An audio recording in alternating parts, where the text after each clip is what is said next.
and developed, created a summary of all the concepts, all the in the complete steps method.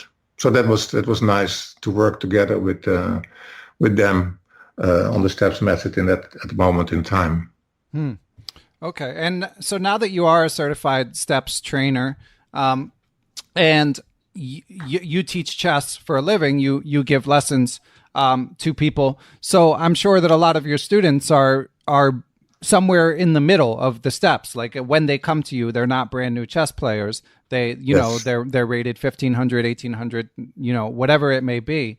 So do you still use the steps method for students like that? And how would you know where to start them? Do you start from the beginning just to review, or do you just kind of guess their level based on, I saw you were nice enough to send me the presentation alluding to John Carruthers, question. So I saw that you have rough rating guideline for each step. So how would you handle a case like that? Yeah, so I think in general, if with any student, and the way I approach it is that first I ask them, can you send me your games of the last 2 months? And I hope that they played like 10 games in the last 2 months at least. And so I go through their games and kind of make an assessment of their strengths. Then in the first lesson, so that's before the first lesson. And then in the first lesson, what I will do is I will just take them through some tests and see how they react. So I kind of, and that's what we use in the first lesson, just to assess their strengths and then to build a personal development plan based on that. Okay. And then if you look to my general, of course, training that I do, it's based on the steps. That's one. And of course, part of the steps is like the games of children are an integral part of it, or adults for that matter. So you need to play games. So they do their exercises. They send me the answers of the exercises and I correct them. And then what I also do is I develop like mini opening repertoires for them because that's not really the focus in the steps method. No opening theory, but I want them to get interesting positions to play.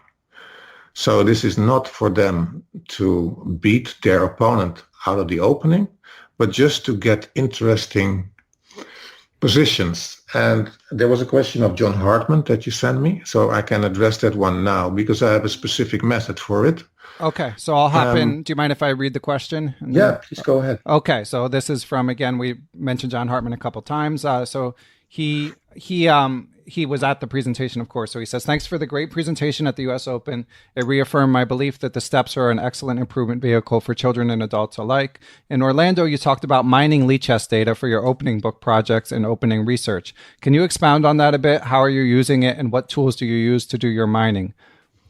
Yeah, so when you go to LiChess, you have an opening explorer, and the standard setting for the opening explorer, this is perhaps a bit technical, but I think it's useful for a lot of listeners. The standard setting for the opening explorer is feeder games, games from feeder players over 2200.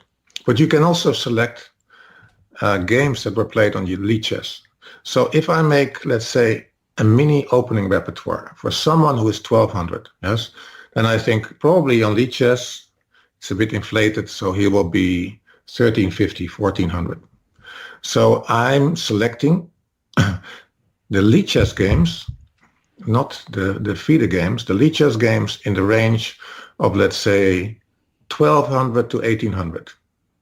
So I'm not going to LiChess games of 2500 players. I'm selecting something which is a stretch for them, but what they will most likely get over the board. And then I create, like, say, mini repertoires. So I look at what's most played in LiChess, and then I use the Hayek's openings book, which is a subscription from Hayek's, and it is based on engine games, top Grandmaster games, and correspondence games.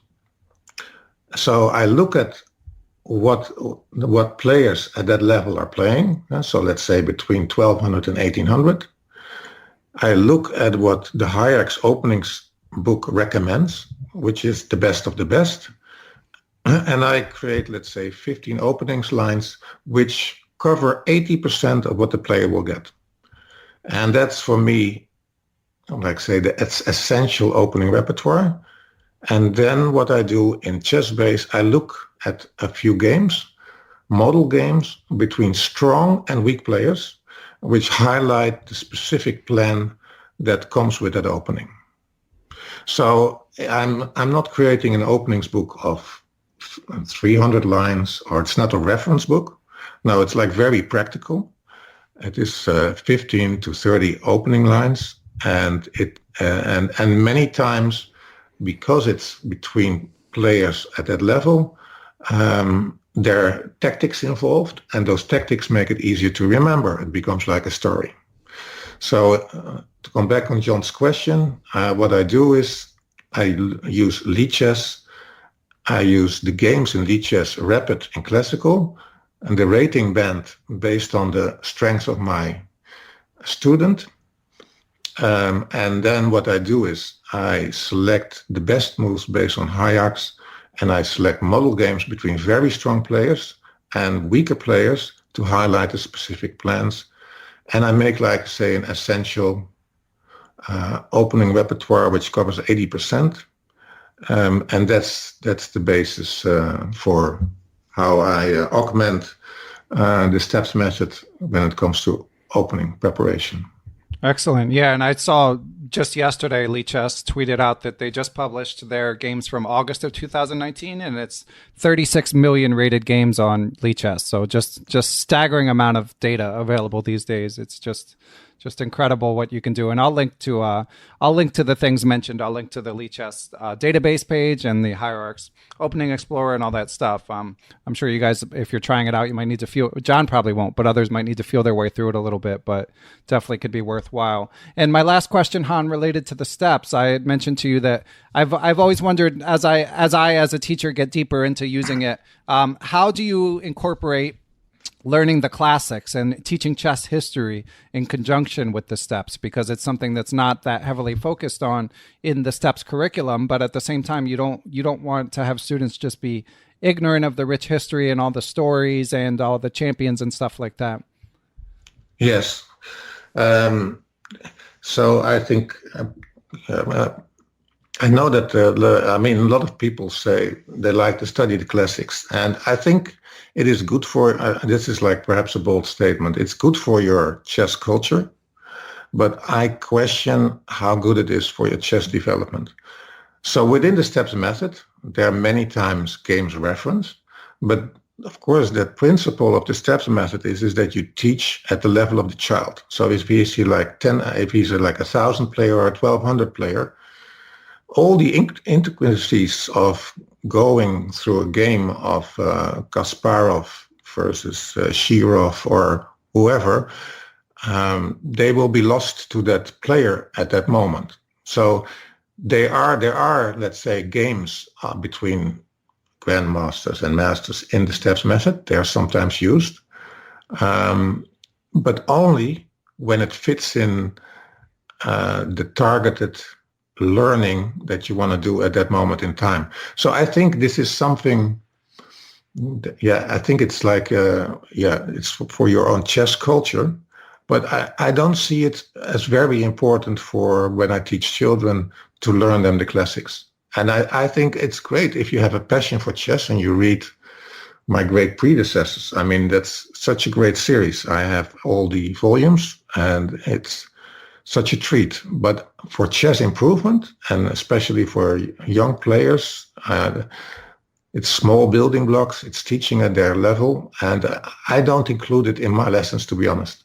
Yeah, that makes sense. I mean, I think there's a point where it might become more important, a rating point, but in my opinion, it would be pretty high up. I mean, I don't know if it's 1,800 or 2,200 or whatever, but there's when you're learning to play soccer or football, depending on which country you're in, or baseball or whatever it may be, it's not important to learn the history of those games. And you can certainly learn from examples studying chess, maybe more so than sports, but the broader point of acquiring, as Dan Heisman would say, skills rather than knowledge should probably be the the primary goal, especially for younger players.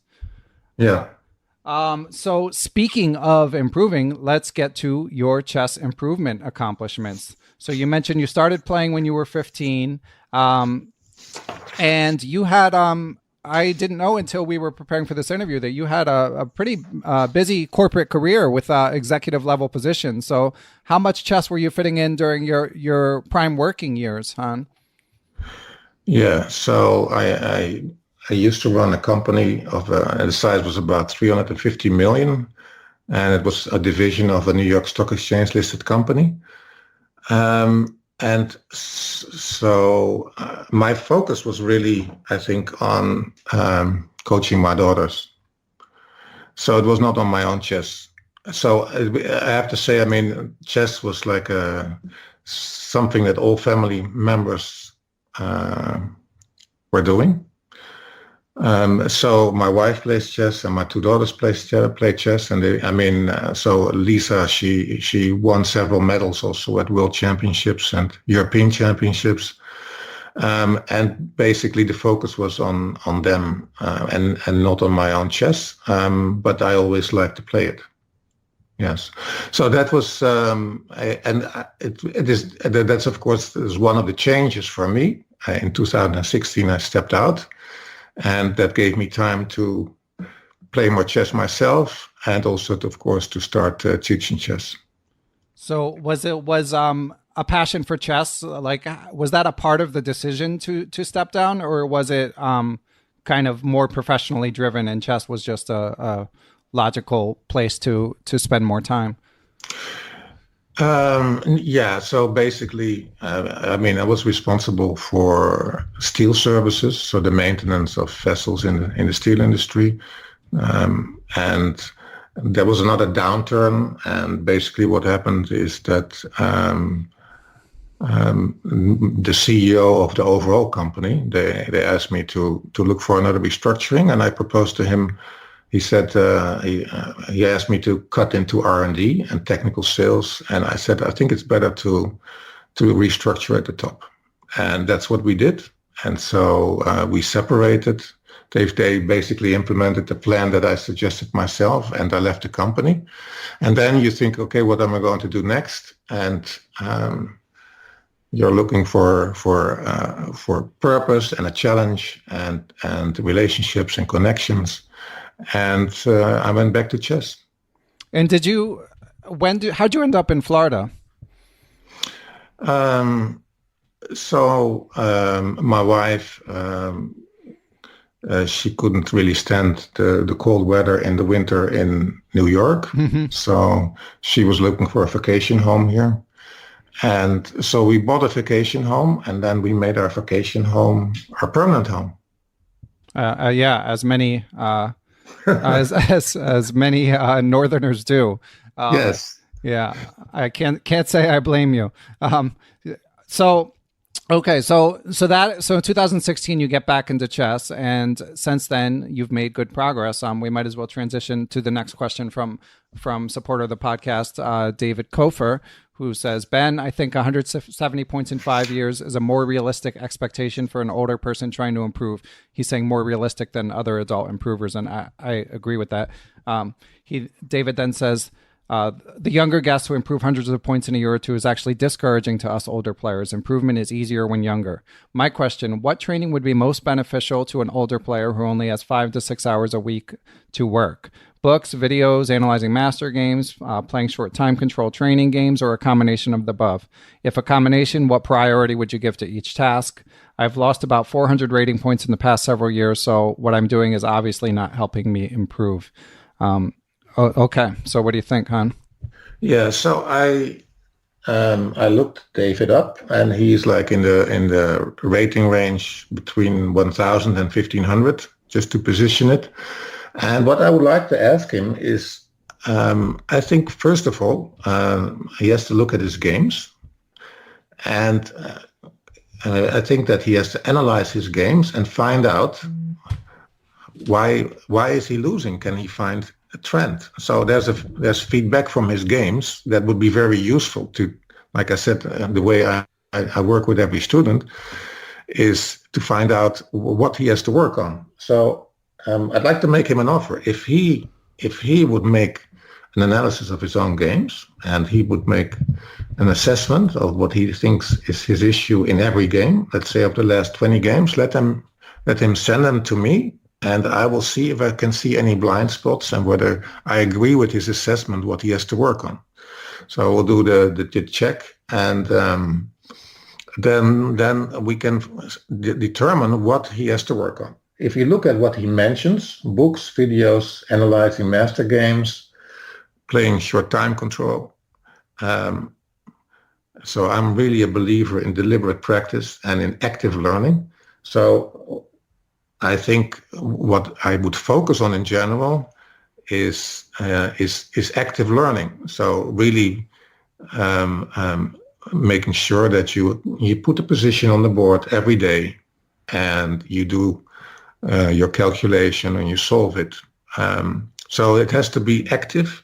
So when we were discussing, let's say, doing tactics online, many times there's guessing. So I think it's better to do a few exercises and really spend your time on the visualization and calculation. And also just that you don't get rusty, but that you're used to being behind the board. Something else, I would recommend training every day. So if he has in total 5 to 6 hours, let him do 15 of 30 minutes every day exercises, and then in the weekend he can do a little bit more. So do it every day. Work with a coach would be good in general, because he can point out what your blind spots are and make a plan for you. And what I, in general, tell, of course, to my students when they start, are you willing to play 50 games a year? Because I think playing games is very important to learn. So to have that feedback loop, like you play a game, you analyze what you did wrong, and you go back again. I think that's very crucial.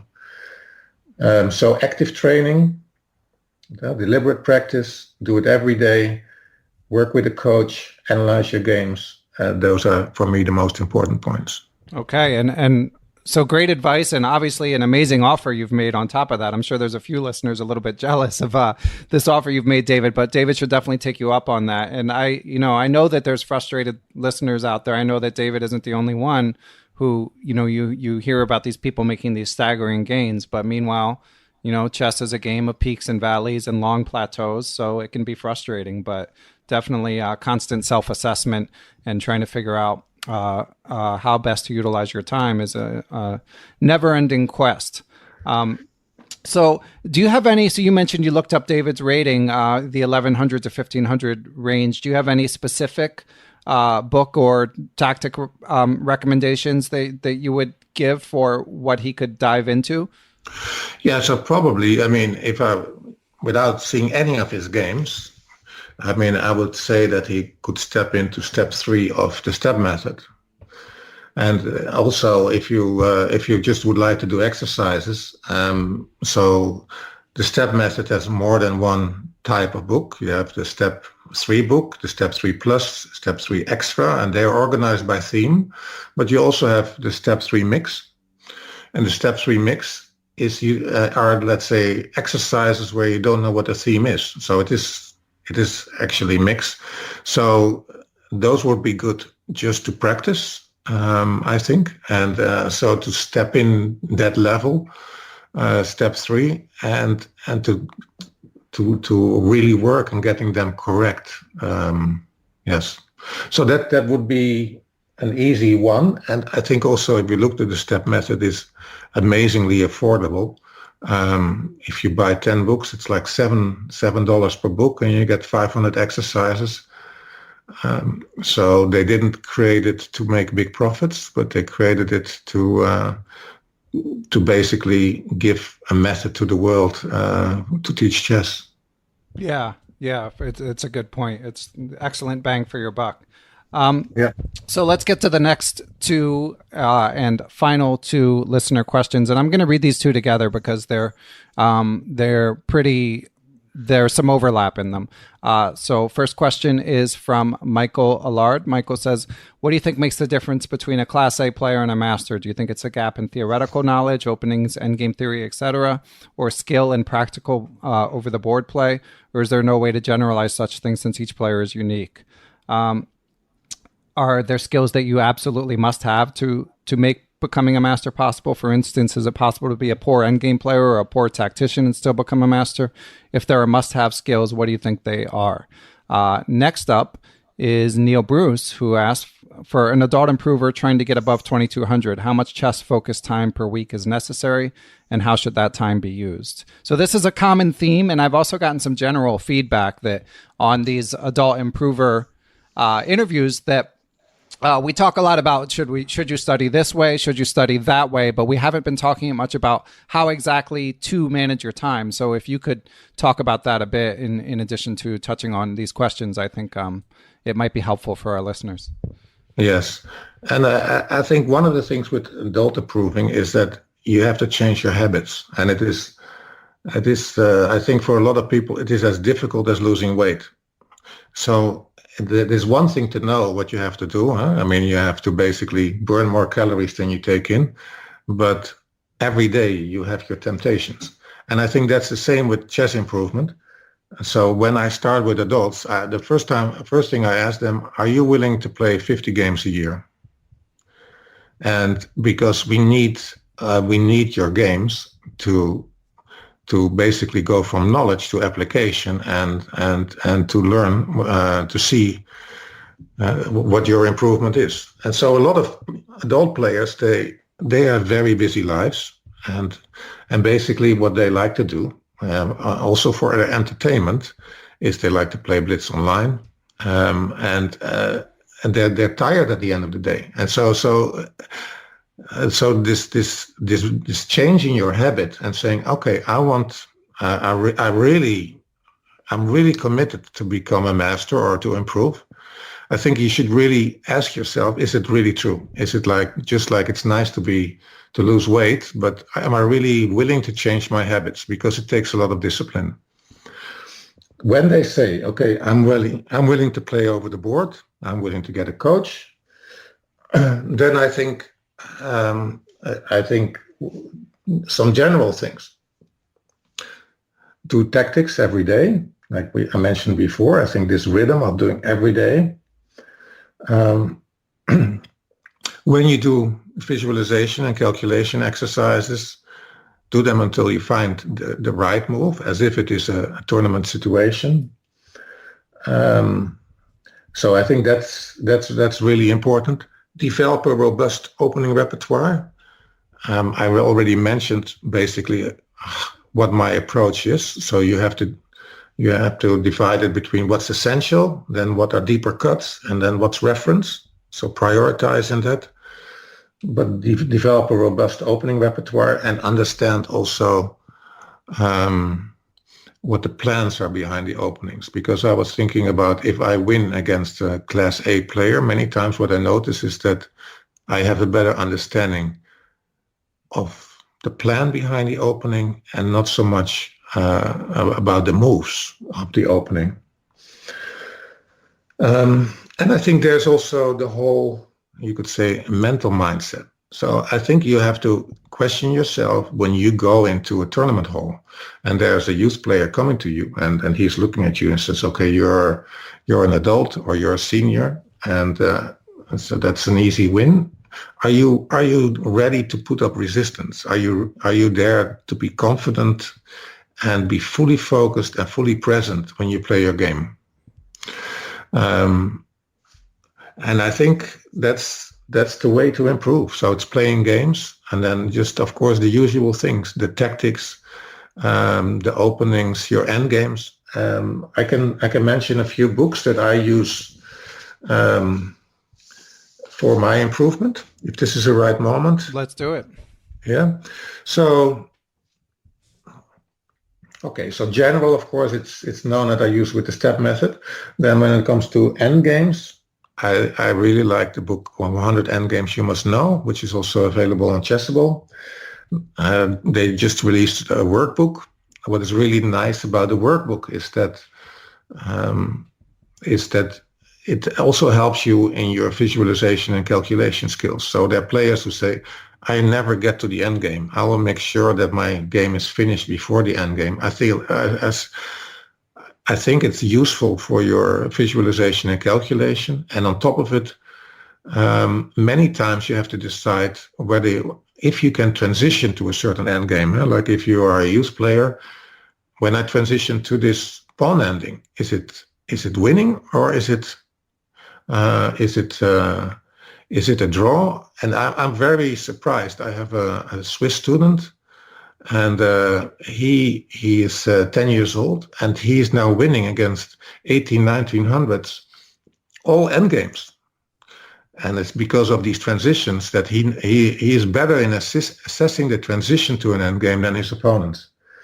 So endgames, 100 endgames you must know. Calculation, of course, you have the steps method, but a book I really like is Perfect Your Chess from Follow Keaton. Yeah. Recommended by Eugene Perelstein, I know, and a couple other guests along the way. It's a lot of strong players are big fans of it. When you think about what I just mentioned about the difference between masters and class A players and how to play the opening, I think a really good book is Chess Structures by Mauricio Flores. Yeah. Because that's, I think, one of the only books that really describes that you have a pawn structure and how do you play around that pawn structure. I think he did such a great job with his explaining it. It's quite a simple, and the model games are there, and I think that's a really great book. When it comes to openings, I already mentioned, I'm using ChessBase and the Hierarchs opening subscription the most. If you're looking for books, where I go to is Quality Chess and the books of Avruk and Nagy. So Nagy was also a student of Chuchelov. So there's the trainer of Anish Giri at the moment, and in the past he trained Hu Yifan and Ratchabov and Caruana. So those are excellent books. And recently I've been looking at Silecki. He developed his books for Chessable. So they're not prioritized. He will give you 1,200 variations, but it is very solid, and actually they are very good books. So those are the books basically that I use for my own improvement. 100 Endgames You Must Know, The Steps Method, Chess Structures, Perfect Your Chess, and the books for Quality Chess and Silecki for the openings. Some other books are, of course, this book of the year for me this year is Game Changer. Mm-hmm. When you talk about chess culture, I think that's a book for a lot of people to read. It's really amazing and also quite accessible for a player of a lower level. The best book, I think, for adult improvers, I think, is Chess for Life. If you just think about ideas about how to go about your chess, there's so many good tips. I really like the interview with Terry Chapman. And so he mentions a number of things that also help me, like seek out tournaments that you are comfortable and that you enjoy. Training strategies, like using a training buddy, so to practice openings. Blunder checking, so when you make a move, visualize it, because your consistency goes down when you age. And conserving energy during the tournament. So eat well, sleep well. But that was also surprising that when my daughter worked with Vladimir Chuchelov, you would expect that when he went with her to the World Championships, you would expect that during such a tournament, there would still be a lot of preparation and analysis. But what he focused on as a trainer during tournaments was first is that to get the game that you just played out of your system, so it doesn't influence the next game. So you keep it light in analysis, but you have to give it a little bit of attention. So you do some preparation for the next day, but it was most important was to conserve energy and to stay positive. So I think also for parents and for others who are listening, and you think about how you give feedback to your child during a tournament, think about how important self-confidence is. So whenever you analyze a game, you have to realize that your child will go into the next game, and his self-confidence will determine a great deal of the success. So how you provide feedback to a child is very critical. And during the tournament, also for parents, realize how important it is that they are well rested and that they are for their next game. And I think those were useful tips from that book, Chess for Life. Yeah, it's a great book, and I'm hoping someday to try to get Jerry Chapman, who you mentioned, and I also really enjoyed the interview with him in that book. Try to get him on as an adult improver. I don't think he's playing as much as he was at the time that Matthew Sadler and Natasha Regan published that book, but you never know. I'll still try. Yeah. So I had a few other follow-up questions from all of the insight that you just shared, Han. Number one, if getting back to the 50 games a year, which it does sound like a good guideline to me, and obviously it's a fairly lofty goal. I mean, if you're playing, that's at least one tournament a month, depending on the length of the tournament. Is there any circumstance under which like online games can be a substitute, or is it just not the same in your opinion? Yeah, it's. I have to say, when I see my students play online, it's like, so the question is, so the same is like, can Blitz be good for you? Yes, if you stop every game, after every game and look at the opening, like Alex King said. So it's true. And the same is with, if you play slow games online, if you take out a board and you play the moves on the board, instead of doing them on your screen, and your commitment and your determination is the same, then I think, yes, they can help. But I think there's nothing like a real over the board play. Yeah. So it is a substitute. I agree with you, but it's tough. Yeah, I know it's a constant struggle, as you say, for working adults. I mean, it's so much easier to set up even if it's a 30-minute game or a 45-minute game and you're being disciplined, maybe you seek out a sparring partner around your level. Yes. But it's just so hard to replicate the conditions of like getting in the car, going and seeing the people, like seeing that you're playing an 8-year-old, seeing that 8-year-old across the board from you. And like you say, you have to bring your energy. I mean, 8 might be, that's on the lower end of the range, but certainly it could be an 11 or 12-year-old commonly.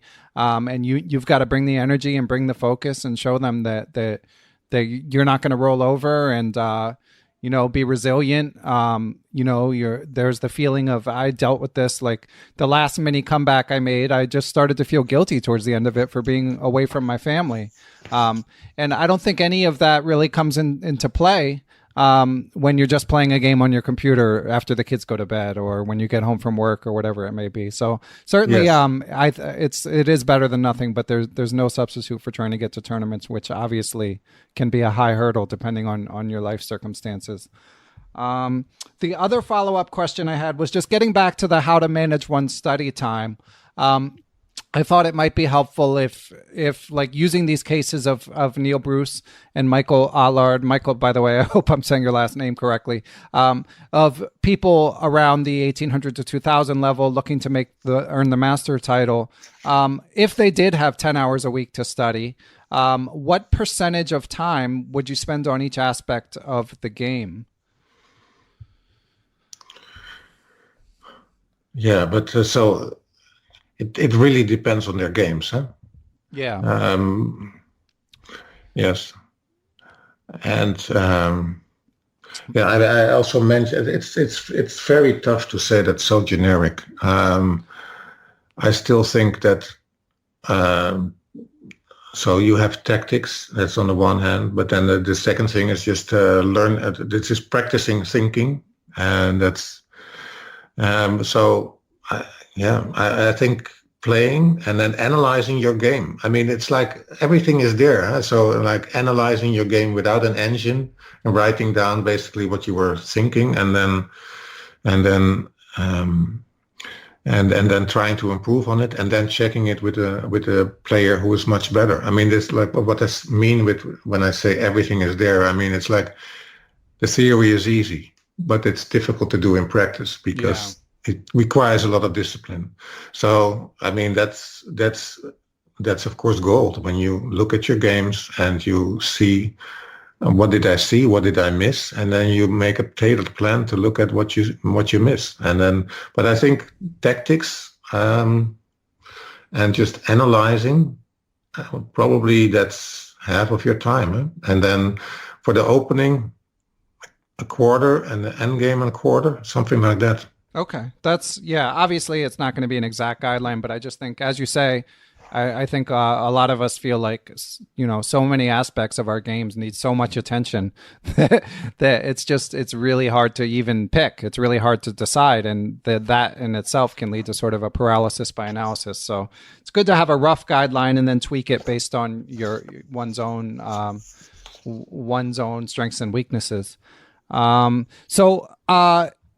Last thing generally on adult improvement, Han, could you just tell us a little bit? So once you retired from your corporate job and re-emphasized chess, what have you yourself been doing in terms of study? How have you been able to gain these 170 points in your 50s? Yeah. So, of course, I mean, the circumstances became much different for me and in a way easier. So there are a few things I worked on. The first one is my own condition. So just like you, I'm also a runner, or I like to run. And in Florida, it's quite hot. So normally that's going to the gym. But I do like 25 miles a week. Wow, very good. And I try to also include some intensity. So I think it's important to get your heart rate above 80% of your max. So it's not just, so I think, so general health, I think, is important. What I did is select tournaments that I enjoy and liked, and so for me that meant that I was playing Bilbao next to, and that was in a big theater next to Magnus Carlsen and Anish Giri and Nakamura. So that was for me an inspiring environment. And later I played in the London Chess Classic when the finals were there for the Grand Chess Tour. I played in Hogeveen when there were matches between Hu Yifan and Nigel Short and Sokolov and Van Foreest. So that's something I enjoy, like combining watching chess and playing myself. So and also, of course, it's not the brutal tournament scheme that you have in the States where you play 6 rounds in a weekend or something, but you play 1 game a day. And it's a luxury, of course, and you can do that. I've been working myself, of course, when I started with my students on Chessable. So I'm a Najdorf and Grunfeld player, and I realized that I don't know opening lines. I only have a feeling for dynamic play. And I basically, what I did is brush up my openings, and that's necessary if you want to play openings that are that sharp. I think that giving the training to my students helped me in general. So that's important. And I think I changed my attitude, and that has also improved my chess. I mean, if you read what I wrote about Ireland, and what happened in my game against the Grandmasters. So I had a problem of converting and time pressure and getting quite nervous. But I now accept it more as a kind of a reality, and I try to avoid it. And I think I've become better at it, and just try to enjoy the game and the environment. And I think that was part of my improvement. So having a different attitude towards the chess. So you managed to find a way to not live and die with the results as much. Yeah, and it was interesting. So you have international master Ali Mortazavi. He gave a reaction on my blog about adult improvement, and he said, sit down at the board and enjoy playing the game. Take each move as it comes and try to play the best move every move. But above all, enjoy being the artist. Don't spend too much time thinking about just winning. And I think actually that's that's right on with what helped me in my improvement, and that I could become very nervous, but it's like you think, okay, I'm going to play this tournament, and it will be a pleasure, and you just sit down. And when you're there, you try to be completely there. And I'm determined. It's not that I don't care. I'm determined and resilient, but still, you also enjoy the journey. Yeah. Okay. Yeah. And speaking a little bit, following up a little bit on conserving energy, I saw some in one of your blog posts, and you just alluded to it. You mentioned that at some point you made a decision where you felt like you don't have to play every round. And here in the States, for those of us who can't go to the London Chess Classic, and of course the US Open, where you play one game a day, or something like the Philadelphia International, those only come along every so often. But I do think it's important for older players to not feel a pressure to just play every game. I'm just plan out your schedule, pick your bye rounds, and just live with it. Maybe you'll. Yes. Maybe you'll have a bye in a must-win game, but maybe the bye will help you. And it's more important. You had one adult improver, and I think he was like 70 when he reached the master level. Yeah, and Fred Wilson. Fred Wilson, yes, and he always took a bye on Sunday morning. Well, I think that's an excellent example. I mean, if you say, I want to gain rating points, and for me, sitting behind the board 8 hours, I see that my second game is really worse. Take a bye on the Sunday morning. Yeah. I mean, I think it's just the cost of doing business, and you can play better if you're traveling somewhere. You can enjoy the sights a little bit. I think it's maybe even exercise. I think it's a win-win scenario as one gets older. Okay, so I think that's it for the improvement. Is there anything you feel we need to add to this segment of the interview, Han, before we get to a couple stories, and then let you go enjoy the weather in Florida? I do have like an idea that might be. I mean, it's not something I'm going to execute myself, but there might be a listener who says, "I'm looking for, let's say, a small business opportunity." So if you look to games and you have databases at the moment. If you think about who is the strongest player on the planet, a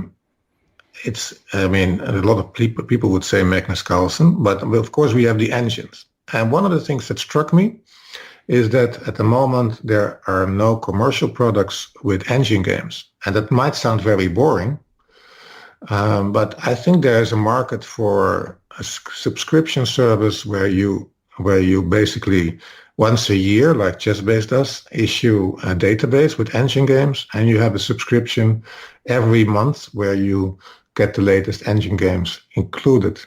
And the same, there's a correspondence database, but there's no subscription service. So it's kind of interesting. I thought, when you look at commentary that's being given, let's say in the Grand Chess Tour or wherever, they always look at Grandmaster games, and sometimes they say, well, this has been played before between two engines, but you cannot find it. So I thought if someone would say, I'm looking for an opportunity, I think that's a product that doesn't exist yet. Huh, interesting. Probably it would require some facility with computers in order for one to pull that off, but... Yes, and of course you have to think about how to find what is a quality chess engine game and what is garbage. So you do have to do some work, but I think it's kind of surprising that product doesn't exist because they're the strongest players at the moment. Yeah, and this is something a few guests have highlighted. Christopher Chabris mentioned he's a big fan of studying computer games, and so did I am Casa Corley, who's currently getting closer and closer to his GM title.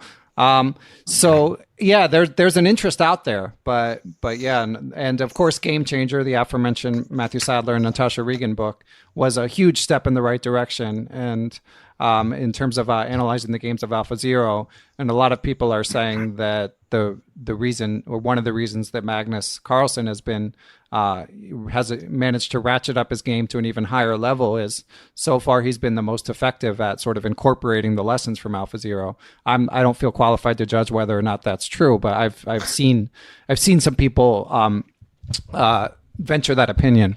Yeah, that is my opinion. Yes. Yeah, I mean, it's whatever. There were some haters who didn't agree. Yeah, Yes. I mean, whatever he's doing is working. That's for sure. I mean, slightly Yes. not winning the Sinkfeld Cup, notwithstanding.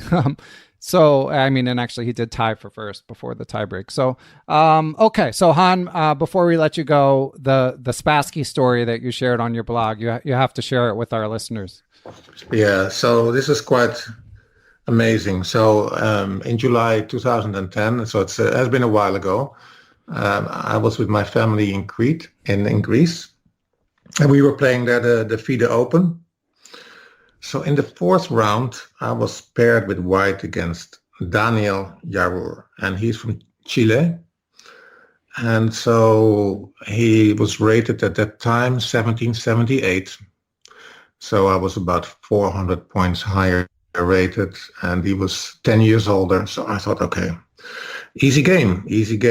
And of course, wrong attitude. But I also saw him in the hotel that we were staying, and he was there with someone. I was thinking, like, who's he with? But I couldn't figure it out immediately. Anyway, I sat down behind the board. I get my favorite hedgehog, Sicilian. He plays his knight to h6, and I thought, okay, this is an easy game. Then I overlook something in the game, and suddenly he comes back, and I have to fight, and in the end, I win the game. So I came away with a scare. Then after the game, we sit down in the streets of the city where we were staying, and by coincidence, my opponent sits down next to me at the table, also to get some food. So you have these cobblestone small streets in Greece. So we sit down to have some food outside, and now I realize that the person who is with him is Boris Spassky. So here you have this player who's 1778 traveling with Boris Spassky, and he's going to have dinner next to me with Boris Spassky. And then at that moment, he takes out his travel set. They put it on the table, waiting for their food, and they start analyzing the game that we played. So he sees me and he says, please join the analysis. And so we are analyzing the game. So my game together with Boris Spassky. So it was interesting to see a former world champion, and to see what he said about the game. And basically his story was, he looked at the game, and it was about, there was material equality, but my opponent went too much for material equality, and he should have developed his pieces because his development was behind. All his pieces were cramped, and that's the reason why in the end he lost. So they put the pieces away, and so I went back to my hotel, and then I thought, how is it possible that someone from Chile who is in Greece is traveling together with Boris Spassky as a kind of his trainer or second, or however you want to call it. And so I started to look up this because it was kind of a frail man, and so I was trying to look up, so what is this background of this player that I played? Turns out he was a businessman, and he studied at the London School of Economics, went to Harvard afterwards, and then he was hired as the chairman of the Security Exchange Commission. So, and he was also on the board of a mining company. So he was like a business executive, and he retired apparently, and he was having fun traveling together with Boris Spassky. So I thought, okay, that's a special story, but that's not where it ends. It turns out that he quit. He quit at a certain moment as chairman of the Security Exchange Commission, and he started to manage the estate of his cousin, George Yarour. And George Yarour was the son of the chairman of the International Bank of Chile, that was established by his father or grandfather. So he had a lot of money, he had personal problems, and he asked Daniel Yarour, my opponent, to take care of his estate. He couldn't do it himself. So he did that for 10 years. So that was between 1999 and 2010. And since 2010, they have been in continuous lawsuits because my opponent took 60 million from his cousin and put this on it, and basically he defrauded him of $60 million. Allegedly, we should probably say. Well, yeah. So if you look at, I read all the court cases. Oh, wow. And so if you look, for instance, the court case in the United States, he is not, basically his only defense is that it shouldn't, there cannot be a court case in the United States because there are two Chilean residents, and the bearer shares that he took, he made them into, put them on his name in Panama and not in the States. So it shouldn't be trialed in that jurisdiction. So in all the cases that are there, he never says, I didn't take the money. He only says, you cannot sue me here. Or his latest, and that was surprising. So I wrote this in 2000 and last year. His latest defense is that it was the 60 million was his variable compensation fee for taking care of the estate of his cousin. And Supreme Court of Chile rejected that argument. So now the next step is that, of course, the cousin will go after the recuperation of the 60 million. So for me, it was just a contrast of being on a island in Greece, playing a game there, and this is my first assessment when you see this man sitting down behind the board. Then the next step that you sit in the streets and you analyze with the former world champion, Boris Spassky, and you analyze your own game. And then when you try to find out the background of this person, you basically find out that there is these 10 years of lawsuits, and there is this fraud scheme of 60 million. But he is still, he is still very active in the chess world. He's running, he's on the board of the Judith Polgar Foundation. The FIDE president visited me last month for chess in schools in Chile. So he's still very active. And I think it's, of course, it's like a ethical dilemma. Like if someone is really good for chess, but he has such a background, do you want to deal with him or not? Not the first time chess players have wrestled with this question. Yes, for sure. But I thought it was like an amazing story that can, so you just play like an anonymous game somewhere in a different country, and there's this whole world behind it. That's an amazing story. I wonder if he's working with anyone else. Spassky seems like he's keeping a pretty low profile in his golden years, but after that, of course, Spassky got sick and he got his stroke, and then he went to France, and I think he's now in Russia. So he's So I wonder if anyone else is working with the gentleman you mentioned, whose name I will not attempt to pronounce. Yes. But yeah, just an amazing story. That's funny. So what was it like analyzing the game with GM Spassky? Yeah, it was interesting, of course. He was a bit like dismissive in the sense that he said,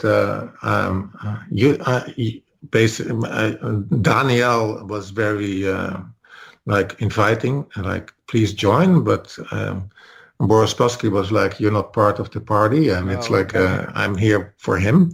But I mean, he allowed me, and basically he showed me, like I said, the focus of Spassky was to say, okay, you look at, you have you are behind in development, you're going for material compensation, and basically what you do is you're now so far behind in development that white is winning. You should have just developed your pieces, and then you would have an equal game.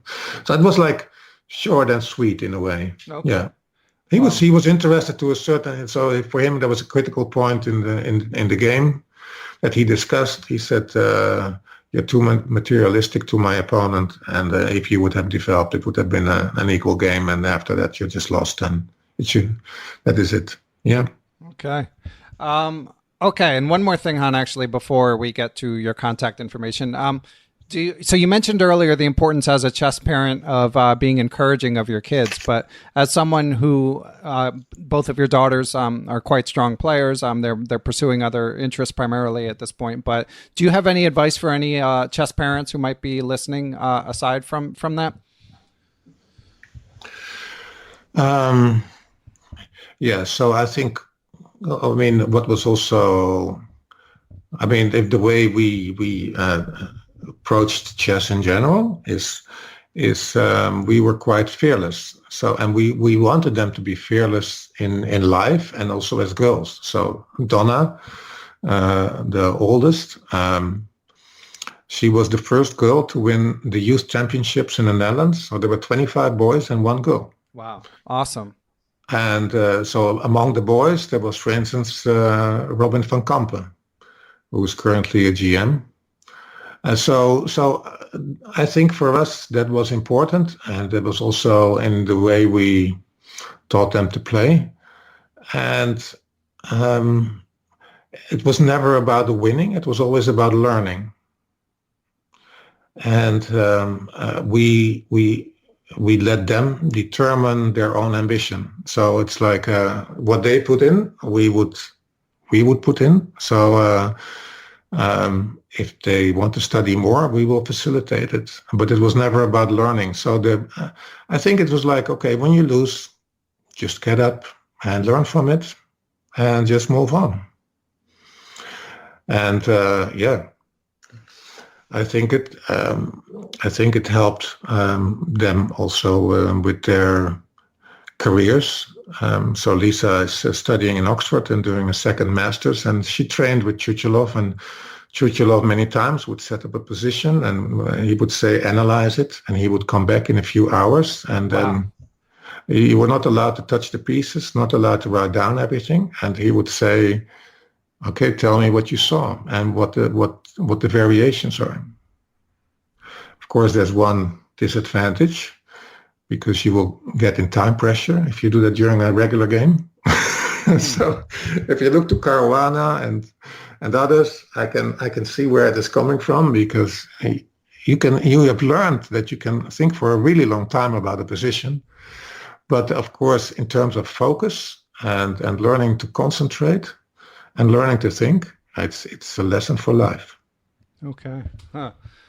All right. Well, Han, thank you. This has been an awesome conversation. I think listeners will get a lot out of it. And if people would like to correspond with you, or potentially have you teach them or ask you questions about steps, as you mentioned, the possibility of sharing the presentation, what's the best way for people to keep up with you, Han?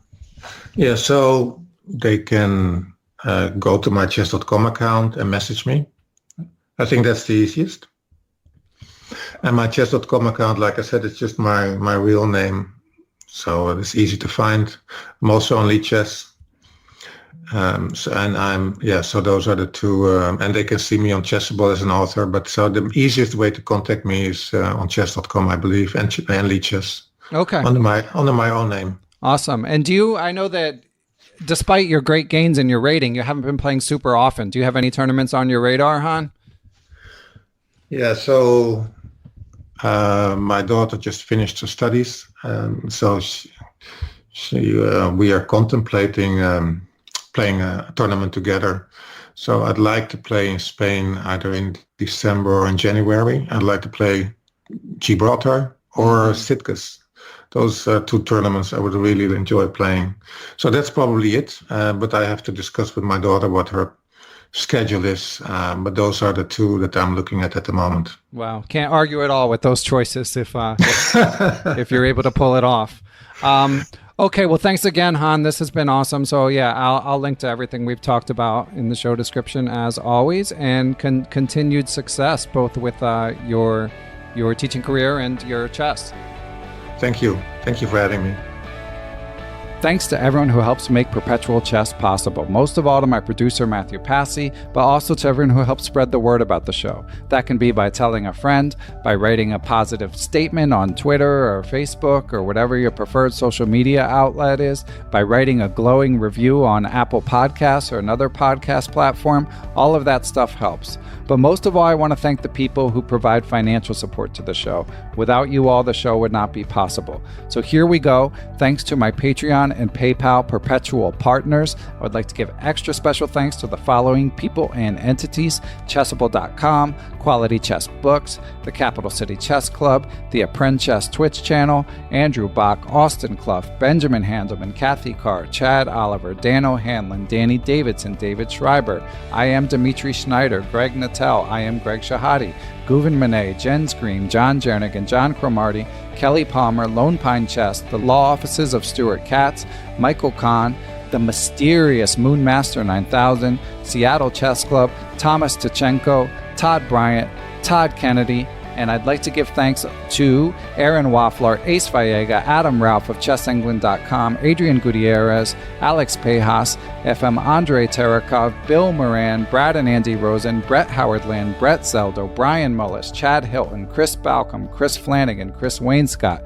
Christopher Baumgartner, Christopher Chabris, Christopher Wood. I am Christoph Selecki, aka Chess Explained, Coach J's Chess Academy, David Kofer, Daniel Gell, Daniel Ginsberg, Daniel Lucas of the U.S. Chess Federation, Daniel Naylor, Dave Saylor, David Cramley of Chessable.com, Dwayne Edmonds, Ethan Smith, Evan Sagers, I am Elect Donnie Ariel, Fox Valley Chess Club, Frank Tortoris MD, Gary Andrews, Gary Lewis, Geert Vandervelt, Gerard Barta, Giovanni Russo, Han Schut, Harish Srinivasan, James Bonastia, Jason Woolham, Jeff Anderson, Jeffrey Martello, JJ Stranad, John Fernandez, John Fontaine, John Hartman, Justin Gardner, Jen Shahadi, Jerry Wells, John Thompson, GM Josh Friedel, newly minted IM Kare Christensen, WGM Katerina Nemtsova, Kelly Palmer, IM Kostya Kovyutsky, Krishna Gopala Krishnan, Larry Reiforth, Laura Belyavsky, Lucio Casada Silva, Matthew Knudsen, Matthew Passy, Matthew Tedesco of SeattleChessMeetup.org,